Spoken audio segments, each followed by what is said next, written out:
Kailan mo vulture nga langgam? Ang mga vultures nga mga langgam, isa ni sa klase sa langgam nga tag-as og tiil, tag-as og sungo. Pero ang mga vultures, naanad sila sa pagpangaon og mga karne nga mga baho na. Mo nilang paborito. Once na patay na nga karne, namatay nga mga hayop, nya langaw na, baho na, ampay kay nilang kaunon. On the other side, isa ka klase nga langgam nga gitawag og hummingbird. Isa di ka klase sa langgam nga ampay nila kaunon ang mga fresh nga mga flowers, fresh nga mga petals, fresh nga mga fruits. Ang mga hummingbirds gusto nilang kaunon ang presko nga mga pagkaon. On the other side, ang mga vultures gusto nila ang mga baho, lata nga mga pagkaon. Kristohanon ka, usa na ka hummingbird. I don't know unsay pain nimo karon, unsay problema nimo karon. Siro gitatago-tago nimo. Pero dili ka deserving mo himog desisyon nga makapaguba sa imong kinabuhi. Ayaw daginuta ang mga second hand nga mga blessings.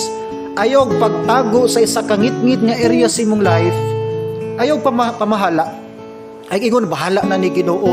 Wa na ko kabaw sa buhaton. No, deserving ka sa priskong mga butang, priskong pagkaon, restoration, refreshment, revival. Muna makita ni mo na once mo duol ka sa Ginoo.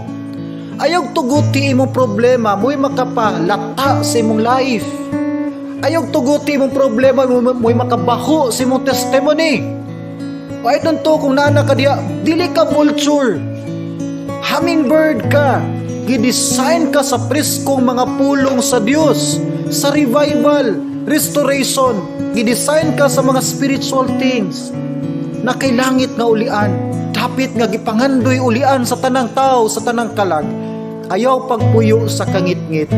Ayaw himuang lisensya ang mga kasakit, problemas pamilya, problemas financial, balatian, relationship. I don't know unsay history sa imong past.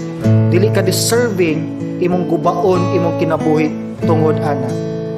Barog, amapha, balik sa Ginoo kung kinsa ka. Siya'y mupahid sa iyong mga luha, siya mo hatag og tambal sa iyong mga pangus, siya mo gakusti mo, siya mo restore sa tanang nangawala sa imong life.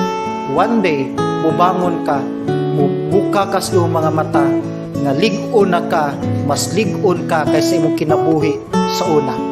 Muna'y benefit kung natas atong mga pagsulay, unya mo duol og di gyud ka mobiya sa Ginoo.